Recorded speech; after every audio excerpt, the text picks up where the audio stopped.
to the Free Kick Podcast. My name is Todd, and it's been a hot minute since we last had a podcast.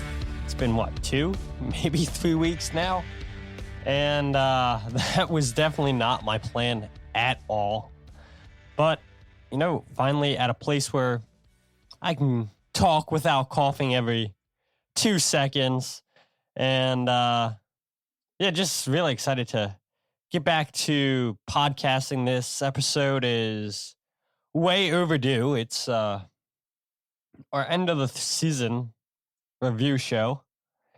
And being sick is not fun. So, like I said, finally in a place to talk without coughing, without sounding too nasally. So, I do apologize that the podcast has been delayed severely, but we're here, and this is an episode that I was looking forward to a while ago, because if you guys remember the last episode, I told you, all right, we'll wait for the union's end of the season press conference.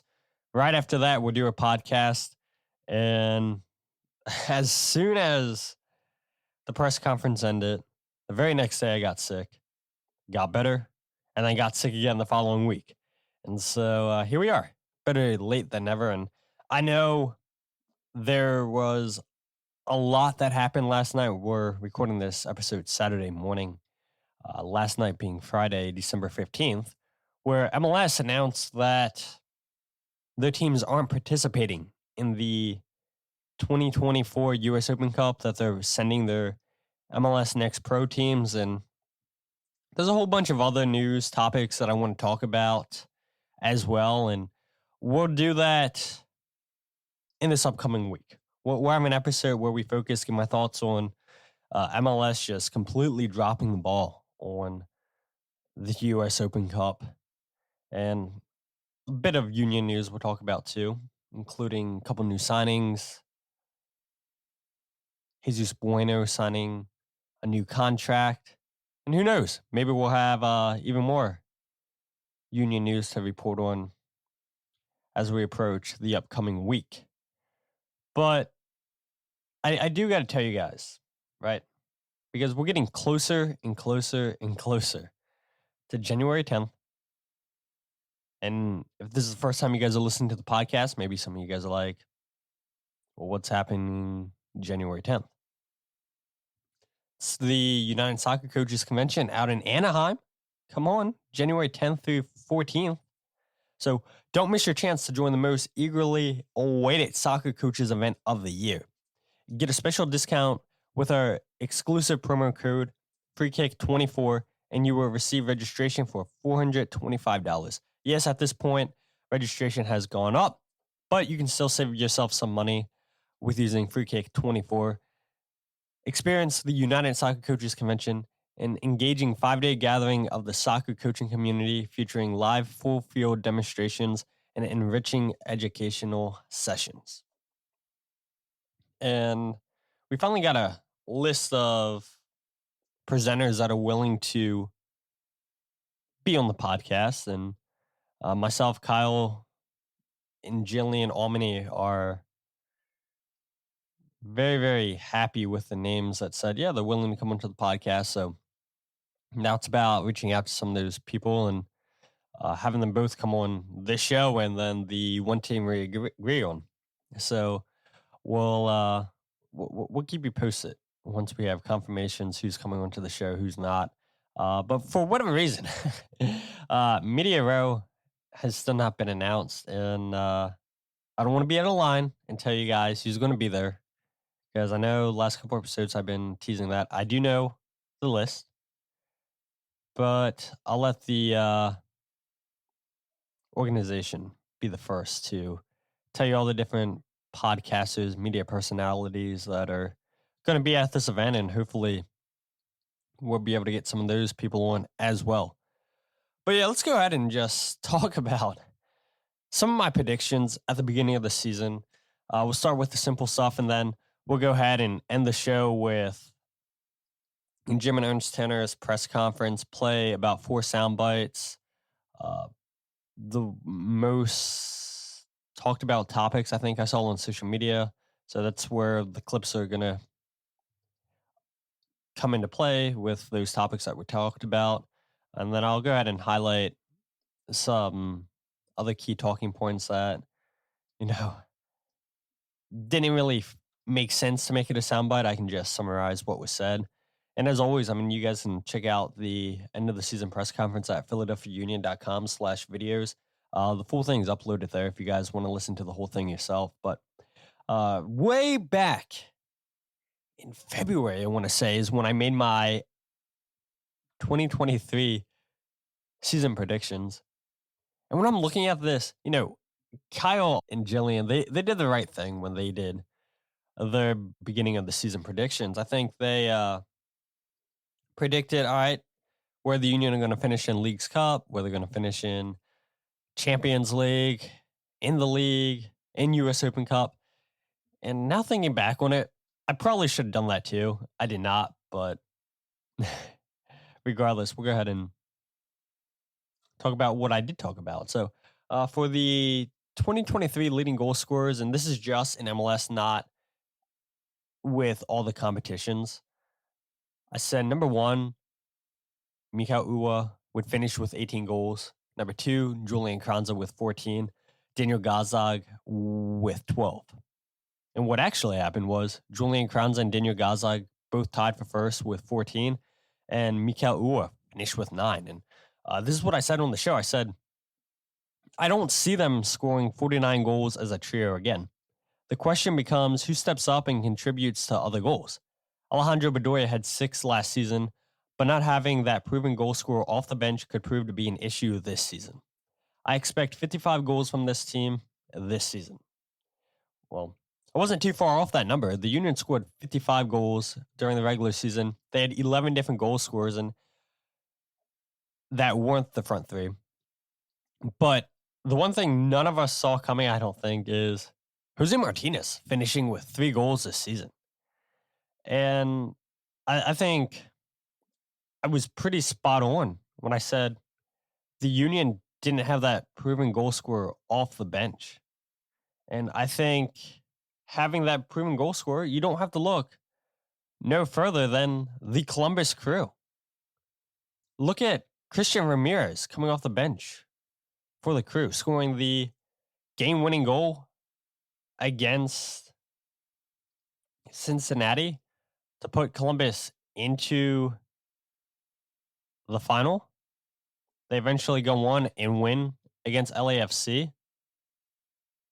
But that's the difference right there. And even last year in 2022, I would argue, yes, Corey Burke was scoring goals off the bench, but you would much rather have somebody that was more consistent than Corey. And I think, fans went back and forth. I think some people were okay with Corey not returning. Some people were upset. And that's fair, right? I think looking back on it now, I think we all would have taken Corey Burke back on this team because you had nobody that was scoring goals off the bench. Chris Donovan showed a little bit of something this season, but it wasn't anything like you got from Corey Burke in 2022. And Quinn Sullivan typically comes off the bench, didn't get anything done. Ty Baribo didn't get anything done. Joaquin Torres didn't get anything done. And so it's like, when you look at this roster, because at a lot of times in this season, the Union's front three of Kranza, Ua, and Gazag was just so inconsistent. And when they weren't scoring, who was really scoring the goals? The next closest to the front three was Jose Martinez with 3 goals. And yeah, you got a couple goals from Jack McGlynn, from Quinn Sullivan, But where are the other difference makers? And you probably would have liked to have seen more from Ty Baribo. I get it. He only started one game, played in 5 games this season for the Union. A summer transaction, played 153 minutes. You would have liked to have seen him get more of a chance. And none of us should be surprised because it happens all the time. Whenever the Union make a summer signing, Jim never plays those players. Look no further than Mateus Davo. This is a throwback for you. One game, I think, while he was on loan here. One game. Pitiful. And so I think all of us were realistically thinking, yeah, there's no way that the Union score 71, 72 goals, whatever it was, like they did in 2022. We all know that that team had career years. And there was majority of that roster that had career years. And so to ask them to do the same thing in 2023, it was never going to happen. And Jim Curtin talked about that too in his press conference, that they realized that 2022, that there was an unprecedented year where multiple players had career years. There was just a consistency game after game from most players every game. And you didn't really have that in 2023. You look at weeks 8 through 16 where the Union had their most successful part of the season. The Union went 7 wins, 0 losses, 2 draws. They outscored their opponents 19-6. They scored in 8 out of 9 of those games. And the Union's front three combined for 16 out of the 19 goals scored during that stretch. And that was the hottest point of the season that we saw from the Union's front three. I mean, you have a comeback against Chicago 2-2. You annihilate Toronto. You go up to New York Red Bulls, win 1-0. Comeback victory against Colorado 2-1. All right, you come back home and you have a lousy 0-0 game against DC United. Play against New England, you win that one 3-0. Play New York City, win that game 3-1. You beat Charlotte, and then you beat Montreal 3-0. That was the most impressive point of the season right there, is weeks 8 through 16. And other than that, the Union didn't really do too much. It was just like they couldn't find that consistency. And credit to Cincinnati for keeping the pressure on the Union, to Orlando City, to Columbus Crew. Hell, I mean, look, you look at the last 10 games for the Union. They had 1 win in that stretch, 2 wins, something like that, against Atlanta and New York Red Bulls. Everything else was a draw or a loss. 1 loss, I believe, coming against New England. It was just so apparent to everybody that this team's just hobbling on one leg, getting into the playoffs. And I think for me, thank goodness the season's finally over. And it's crazy to think that we're 4 or 5 weeks away now from preseason starting back up. But like Leagues Cup burnt me out. And I think a lot of you guys felt that way too. It's like once we came out of Leagues Cup, it's like, all right, let's just end this season. Like, we're all so tired. People in the press box are tired. You guys as fans are tired. The front office is tired. The players are tired. The coaching staff's tired. It's just been a long, tiring season. And Jim Curtin even talked about that in his press conference, just talking about how everybody was tired. You know, everybody says they want to work in pro sports, but it's so highly demanding. And I kind of wish that we were talking about the whole US Open Cup getting canceled by MLS in this episode, because we see the Union play 51 games this season. And the issue is not US Open Cup. The issue is Leagues Cup. But again, we'll talk about that in our next episode because that really pisses me off that we decide to keep a make believe tournament over a tournament that's been alive for over 100 years in this country. It's a joke, MLS.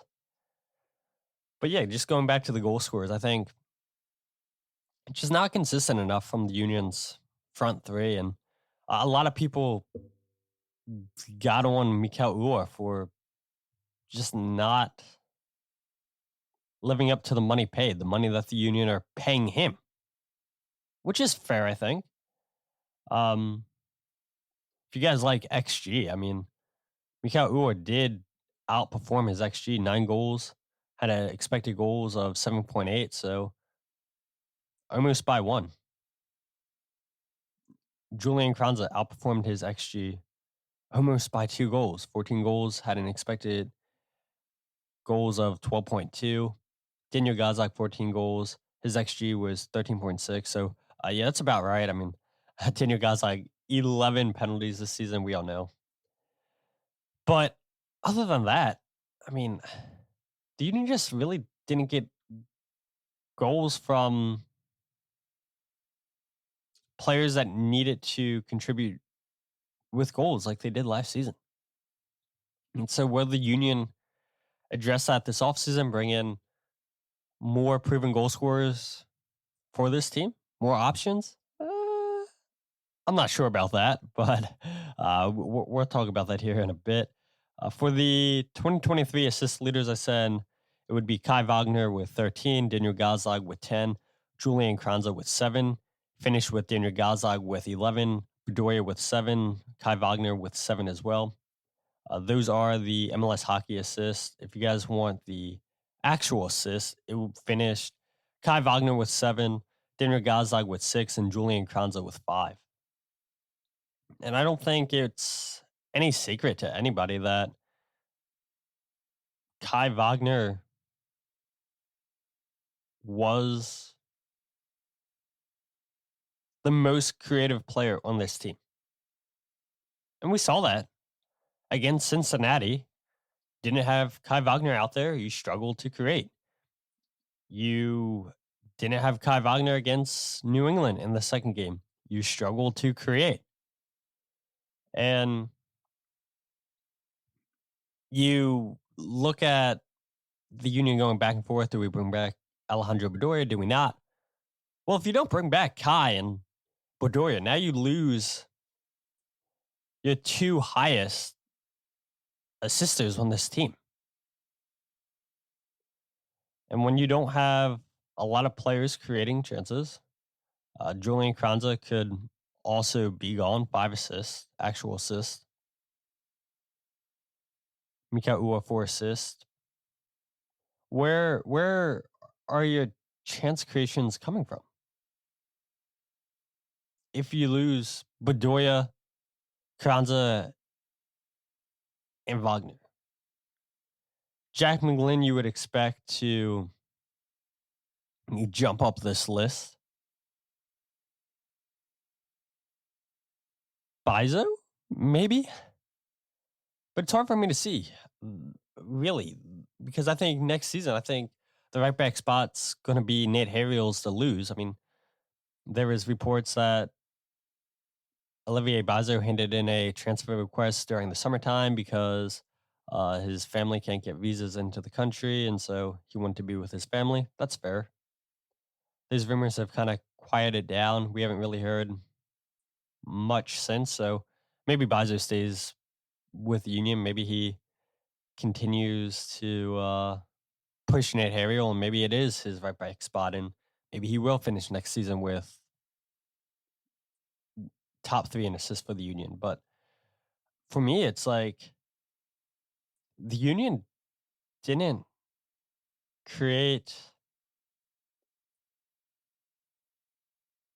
That's a lie. The Union created enough, I think. They just weren't consistent in scoring. The Union created enough chances, and they weren't consistent enough putting the ball in the back of the net. I think that's a fair statement right there. And we'll see, what this team does with potentially losing, like I said, Kranza, Bedoya, and Wagner. For Union predictions, yearly awards, I predicted that Jack Elliott would be the best defender. I said Newcomer of the Year would be Joaquin Torres. Homegrown Player of the Year, I said Jack McGlynn. Biggest disappointment would have been not winning MLS Cup or CCL. And then Union MVP would be Mika Ua. Those are some great predictions right there. The only one that I'm proud of is the biggest disappointment, not winning a trophy. And for sure, that is the biggest disappointment for this team, not winning a trophy. Look at all the competitions you were in. You reached the semifinals of League's Cup. You reach the semifinals of Champions League. You reach the quarterfinals of MLS playoffs. US Open Cup, get knocked out once again in the first round. And you look back, was it the right decision to run this team back? On paper, you thought, yeah, it would be. At least I did. Like, these players know the system, they know each other. They're going to have a little bit of a drop off, but, having that chemistry is going to go such a long way. And did it really make a difference this year? No, not really. I mean, look at that Columbus Crew team, and I'll keep using them as an example. Look what they did in the summertime. They bring in Camacho from Montreal. They bring in Almston from New York City. They bring in Julian Gressel. They bring in Diego Rossi. They lose Lucas Zelarayan. Bring in Christian Ramirez. And this team just, wow. Credit to Columbus for building a terrific roster, bringing in players. Okay, look, halfway during the season, and they have to learn Wilfred Nancy's system, and they look like that's no issue at all. No issue whatsoever. And so, if Columbus can do it, why can't the Union, right? Why? There is no excuse why you didn't play Ty Rebo more. I just named 4 players that Columbus brought in the summertime. And 4 of those players were big contributors. What happened with this Columbus team going on to win MLS Cup? And so does it really matter if you run a team back, if you're building a brand new team?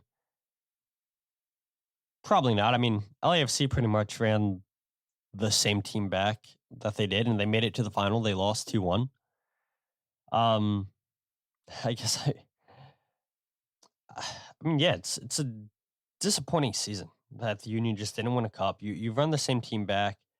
You feel like the last 5 years you're building on something. You obviously see that there's clear progress. You win your first playoff game in 2019.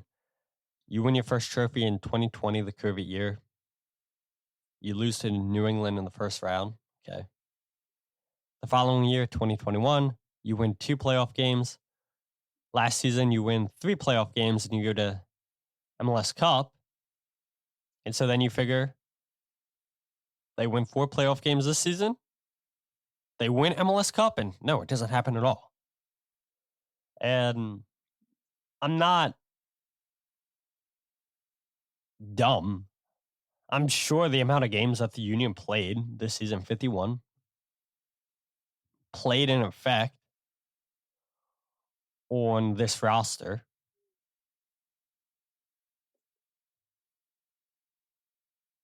That tiredness for sure played in effect. Um, but when you say, "All right, we're going to turn down all offers for Julian Carranza because we believe we can run it back. We're going to run it back with Kai Wagner." Um, I don't know. You expect to win at least win one trophy, and so I don't know. I think maybe for me that's the most disappointing thing is you run back this team and you don't win a trophy.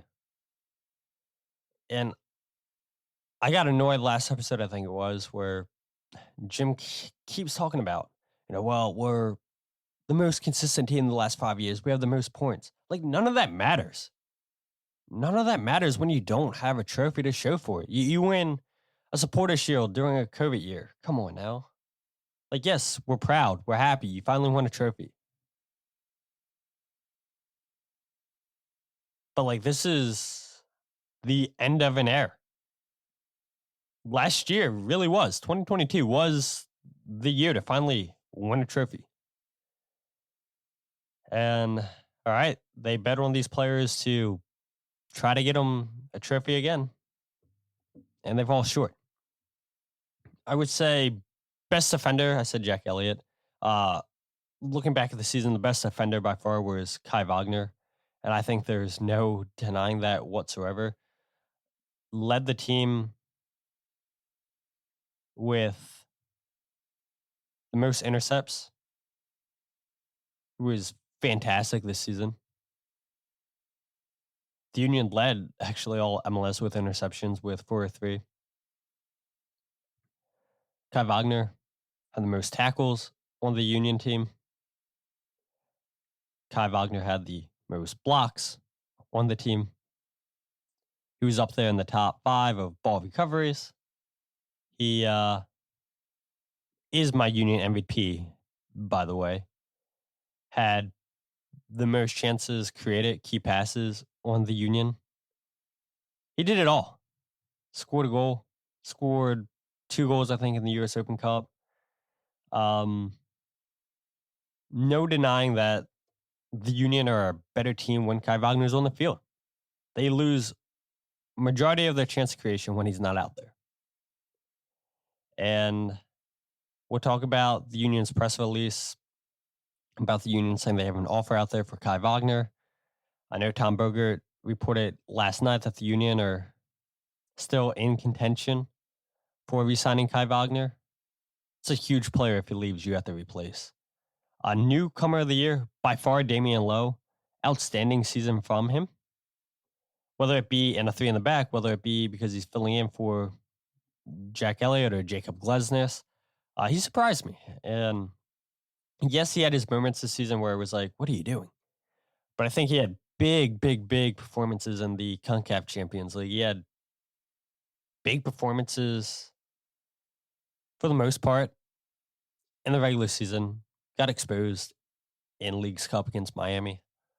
But yeah, I mean, just a big season by Damian Lowe. A lot better of a season than Joaquin Torres. That is for sure.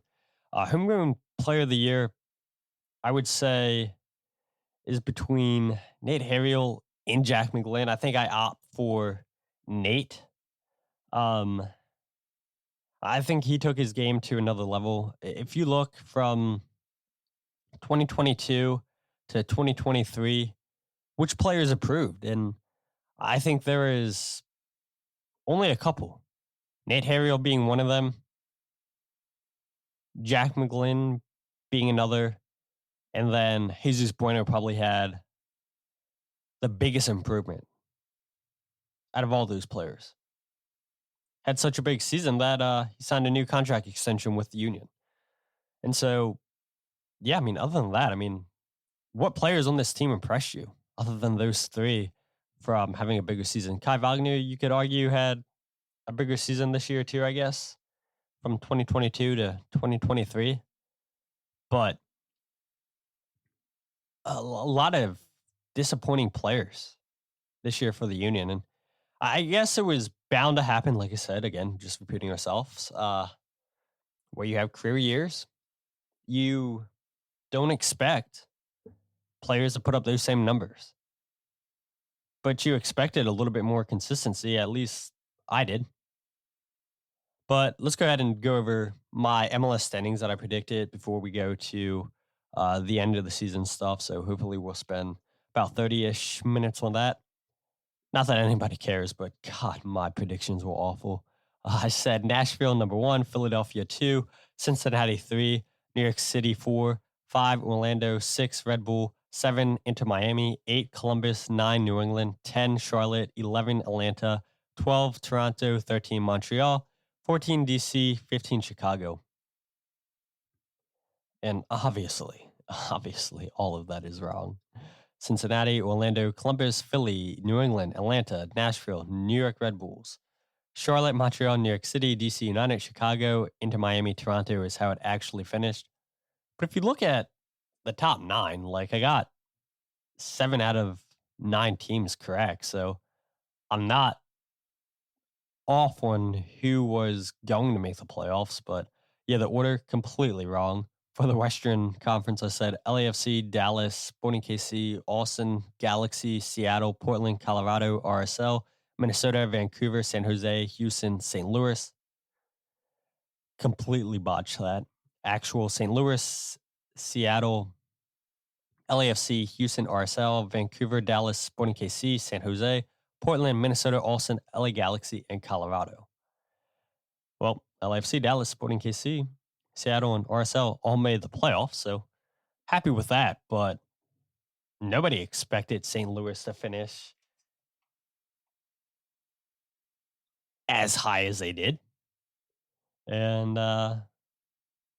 new team, they win the Western Conference number 1 spot. So yeah, congrats to them. But God, my predictions were awful. So bad. But let's go ahead and just talk about what Jim and Ernst talked at their end of the season press conference. Again, if you guys want to listen to the whole thing, I'll play 4 clips and go to philadelphiaunion.com/video. And the whole thing's uploaded on the Union's website. But I guess like the number one thing we should talk about is the whole Bedoya situation.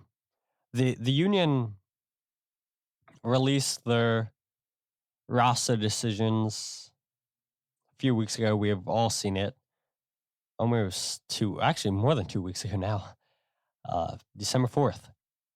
And the Union said that guaranteeing contracts for Ty Baribo, Andre Blake, Jesus Bueno, Brendan Craig, Jack Elliott, Daniel Gazdag, Jacob Glezis, Nate Harriel, Macanya, Jose Martinez, Olivier Bizo, Jack McGlynn, Sanders Nagbo, Andres Pereira, Nelson Pierre, Matt Real, Quinn Sullivan, Mikael Ua. The Union picked up the options on Julian Granza, Chris Donovan, Liam Flock, Damian Lowe, Jeremy Raffanello, Joaquin Torres, Holden Trent, players that are out of contract, Bedoya, Bendick, and Kai Wagner. The Union declined the option on Anton Sorensen, and Richard Odada will remain on loan. And the Union also said that they were in discussions with Bedoya and Kai Wagner. And so that's exactly where we'll start with Alejandro Bedoya. Where did the club stand on the whole situation where the Union weren't going to bring him back for 2024? I think we can talk openly on that now. And we've talked internally, and we made some mistakes in communication. All of us made some mistakes in communication. And now we have an opportunity to rectify those. We'll have to find a solution that is best for Alejandro, that makes sense for the club, that makes sense for him, his family. And that's our hope. That's why, on the press release, I think you guys saw it's ongoing still.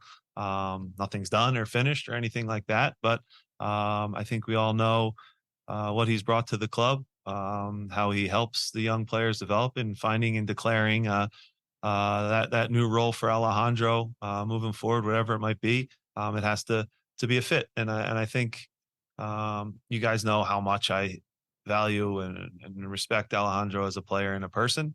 And, I think we still have in a good spot, an opportunity to do the right thing and have Alejandro still be a part of the union and have him wear this jersey and only this jersey. And so Jim Curtin talked about finding the right fit. And I think we all know that finding the right fit means severely reducing his minutes. Yes, Alejandro was still a big contributor on this team this season. 4 assists, actual assists. Was up there with the top 5 highest chance creators on this team. But how can you say to a player like Jesus Bueno, who I think, in my opinion, earned the role to start next season as one of the eights, could play him as the lone six, play Martinez as the right side of 8. But there's no way you keep Jesus Bueno out of the starting 11. Just like you don't keep Jack McGlynn out of the starting 11. And so you've got to come to an agreement with Alejandro and say, hey, look, you're not a guaranteed starter anymore. You probably won't be captain since you're not starting. And then that leads to a whole new discussion. Who becomes the captain if Bedoya's not in your starting 11? We've seen Andre Blake be that player, but I'm not too high on making goalkeepers captain just because, whenever there's an incident on the field, referees always bring the captains together to talk. And so do you really want Blake running all the way from the goal to go talk to the referee? No. I think Jacob Glesnes would be my next option to take over for captain for this club. I think Jesus Bueno could be a captain. He was a captain at his previous club at the age of 21 years old. I think Daniel Gaza could be a captain for this club.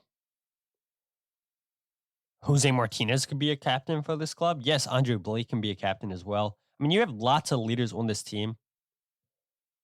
So there's no shortage of options of who would replace Bedoya in wearing that armband. But, if you do lose Bedoya, you're losing a big vocal leader in that locker room. You're not bringing back Joe Bendick. And yeah, a lot of people give Joe crap because of his performance, but he was a well-respected player in that locker room, a veteran of this team, been around for a minute, and it's a player that players could lean on. And so you're losing his leadership. If you don't bring back Bedoya, now you're losing his leadership. And it kind of seems like it's a change of guard in a sense in the locker room. Yes, they have players, like I mentioned, that can be leaders, but not having that voice, a player that's respected by both the coaching staff and the players, being that voice for the players to the coaching staff, being the voice from the coaching staff to the players. It's a huge player to replace. And I know I'm not saying anything different than what people have said already on social media or maybe in other podcasts, saying there was miscommunications all around. I don't think there was miscommunications. I think Ernst Tanner was pretty clear with what he wanted from Bedoya, not to bring him back. Um, and then the outrage. I do think the fans, the players, being vocal about how can you not bring back Alejandro, I think that does play a role. I think that does make the club revisit their decision. And we'll see what happens. It's a player that should come back, but it's a player that shouldn't be playing as often as he has the last couple years. And if Bedoya is okay with taking a contract that's less than what he was making, if he's okay with playing less minutes than what he's previously played, then sure, give him a 1 year contract, bring him back. Um, and like Jim said, do the right thing. Let him retire in only Union colors. The next thing in this press conference I thought was very interesting. Ernst Tanner said that he got feedback from Kai Wagner's agent that the offer that the Union gave Kai was very much appreciated. Ernst Tanner said that there is a deadline, though, for how long they're willing to wait for Kai and his agent to accept this offer. And if Kai doesn't accept it, then the Union are moving on, looking at other options. And that was interesting to hear, but I think the one thing that was really telling from this press conference is Ernst Tanner was asked about the whole Kai Wagner racial incident. Does that play an effect on Kai's market? Is that going to leave a stain on Kai's name? And this is what Ernst had to say. The whole thing got reported a little bit different as it was. And honestly, I needed to learn here that there is quasi no sport jurisdiction as I know it from leagues over in Europe. So you're dependent on decision. And I think there is in no league in the way there is a chance that the aggressor gets away with nothing. And that's happened here. And as I'm German and I know exactly who said what to whom, I can judge that even better probably. And I can tell you it's no-go. And that would never happen in any other league in the world. Yeah. But we need to respect the decision. Kai was very insightful, and I think he handled everything really professional. He is regretting everything. He is doing a fantastic job with this, how is it called, the psychologist who is helping him to get over that. Yeah. And I think we stand to Kai. We stay with Kai, and it's his decision if he wants to stay here or go abroad. And I have full understanding for every decision. Yeah, right there. I mean, the Union backs Kai Wagner. They support Kai. And I think if the Union didn't support Kai Wagner during this incident, then there would be no question about bringing back Kai Wagner. But because the Union support him, because the Union back him, they offered him another contract extension. They're willing to bring him back. And yes, there's going to be backlash from fans. I think the Union are not blind to that. But you heard Aaron say right there, Kai was professional. Kai's very remorseful. He's doing all the appropriate steps to make things right. I mean, and this sounds harsh to say, but I feel like, the Union probably don't care about how the fans feel. And maybe that's wild to say, but I feel like if the players, the coaching staff, the front office, I feel like if they're okay with Kai, then they're willing to accept any backlash that they may get if Kai Wagner does resign with the club. It's also interesting, too, that Ernst Tanner was pretty upset about Bobby Wood not getting any punishment. And we heard Tom Bogut report that when the Union took on New England in Game 2. And now we have Ernst Tanner publicly condoning Bobby Wood without mentioning his name. We all know it's Bobby Wood. It's just an interesting situation. I think there's definitely going to be backlash if the Union bring back Kai Wagner. Yes, there was backlash with Dante Van Zier and New York Red Bulls when the club decided to keep him. Yes, I mean, there was backlash from DC United the first time that Taxi Funtis was accused of racial accusations. And the club stood behind him, and uh, fans eventually, I saw less and less people being vocal on social media about that. Didn't really see any types of protest in the stadium that I can recall. And so I do think if the Union do resign Kai, I do think that all the people that are vocal about not wanting him back, people that may protest in the stadium, I think eventually that'll all die down. It usually does. Not that it's right or wrong, but I do think it's a tough situation. I mean, you look at Kai on field, one of their best players.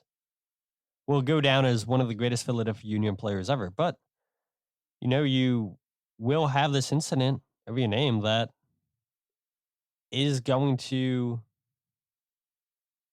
make some of this fan base just not ever being accepting of you ever again, Kai. And like I said, I mean, I guess it seems like it doesn't matter to the club because you heard Ernst Tanner there that they support Kai. So that was very interesting from the whole press conference.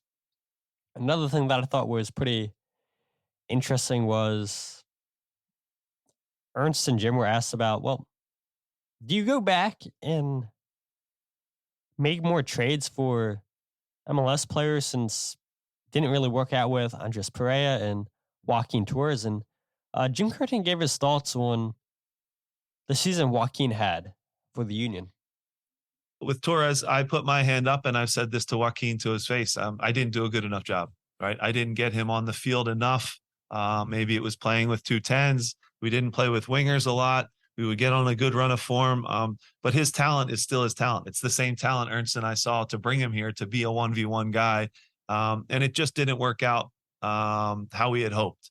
And we're trying to find actively a solution that makes the most sense for Joaquin because I do respect him as a player, individual talent. He's unbelievable, and he showed that in his professionalism even when he wasn't playing towards the end of the year. I thought was very good. So that one was just everything doesn't work out perfectly, and I put my hand up and say I could have done a better job with Joaquin. So yeah, so I mean, actively finding a solution. That tells me that the Union are trying to trade Joaquin Torres, and honestly, I don't know how much of a value he has in the league. Do you try and sell him abroad?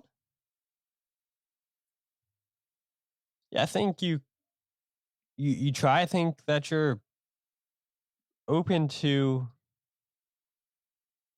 all types of situations. But here's the thing, right? Don't forget, the Union paid $500,000 in GAM.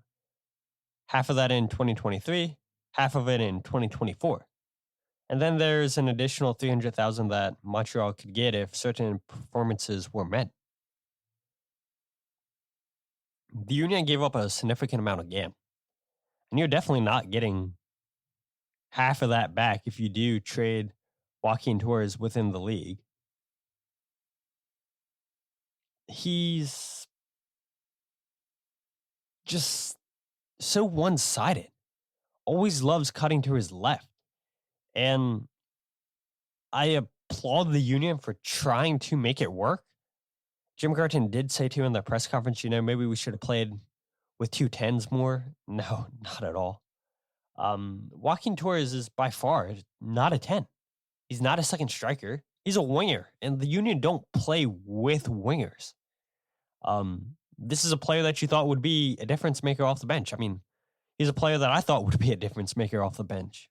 Maybe not in terms of goals scored, but in terms of creating chances, taking pressure away from other players, and that wasn't the case at all.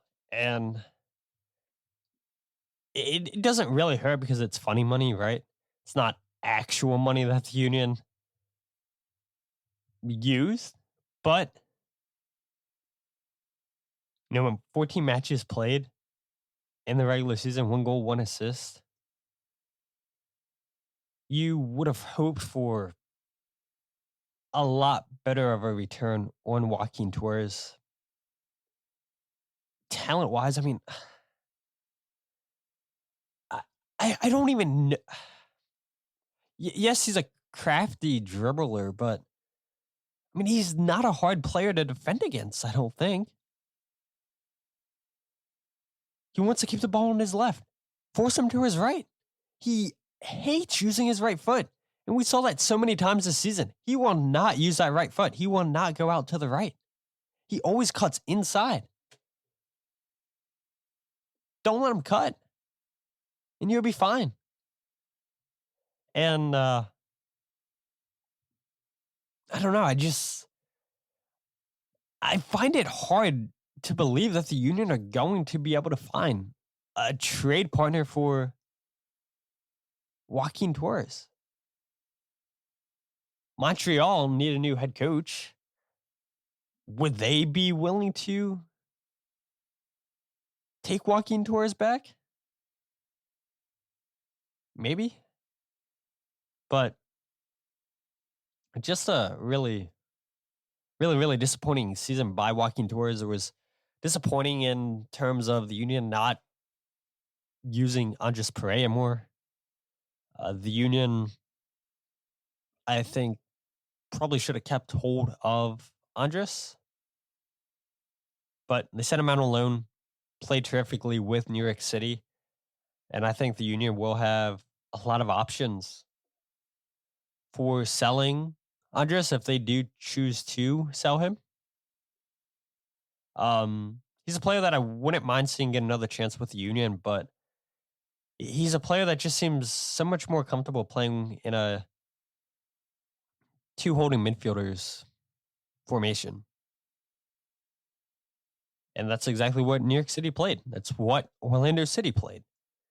And I don't know. We'll see. Will New York City and the Union come to an agreement? New York City doesn't have a buy option, so the Union can go ahead and chop Andres around to however many teams they want to. But the last thing that I want to play from this press conference before I just talk about some other talking points and then we're end the press conference is Ernst Tanner took a shot at MLS for not listening to anybody. What I want to emphasize on is density of games. And this is, if you exclude FIFA windows and where we didn't play games in particular, we are playing all these, we are playing 49 games basically in rather 7 months. And everybody can calculate by himself how many games per month in these density months it is going to be. And that is something which is just too much. Yeah. And that's what we need to acknowledge in future, also in our roster scheduling, as well as, of course, in the scheduling of the games and how we deal with that, because you will see that there is an increase of injuries. Players are mentioning that it is too much for them, and it looks to me that almost nobody is listening to that. Yeah, Ernst Tanner started the press conference by saying that the Union traveled 40,000 miles this season. 40,000 miles. It's insane. Going all over the continent. 40,000 miles.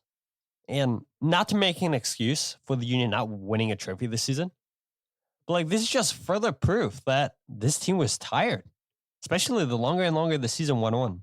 This team got tired. 51 games played. Injuries start to build up. And that's why it's so important to have a deep roster. Something that I think the Union thought going into the season they had, which turned out to actually not be the case. They didn't have a deep roster. And so that hurts. And again, we'll talk about the new rules that MLS approved for 2024. We'll talk about the whole U.S. Open Cup fiasco next episode. But it makes it very, very hard to be a fan of MLS.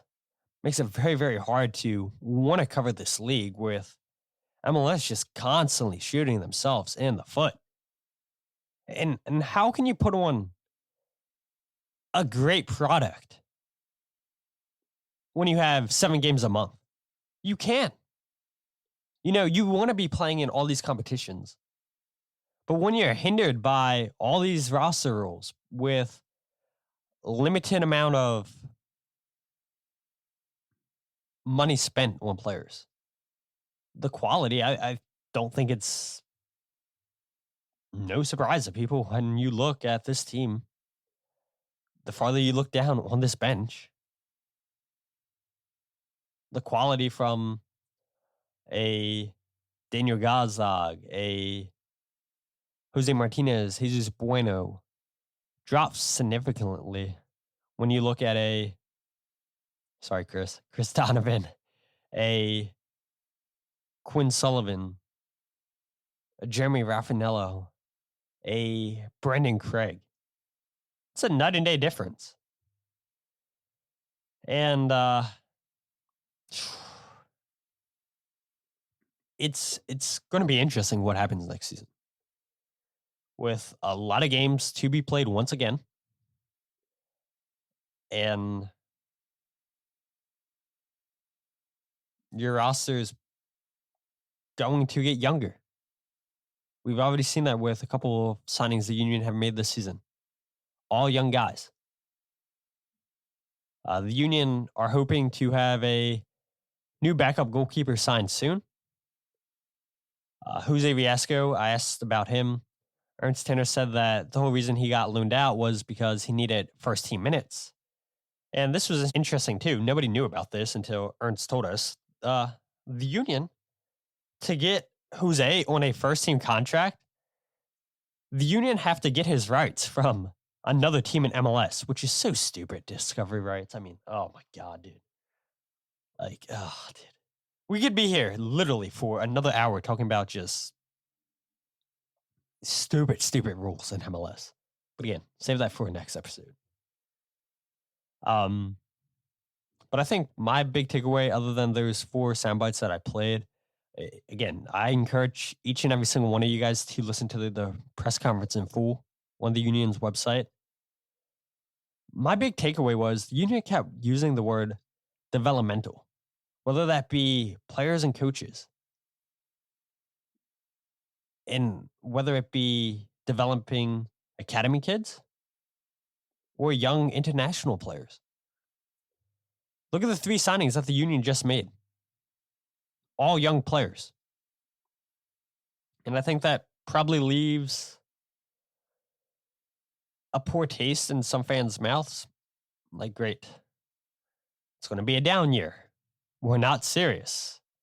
We're now putting our season in the hands of 19, 20, and 21-year-olds. We're expecting them to be the difference makers off the bench. Yeah, I do see where people are coming from. I do see the disappointment from fans. But it's clear that the Union want to be the number 1 team in development. Yes, in player development. Yes, they want players from all over the world to see you come to the Philadelphia Union, we'll get you to a bigger club someplace else in the world.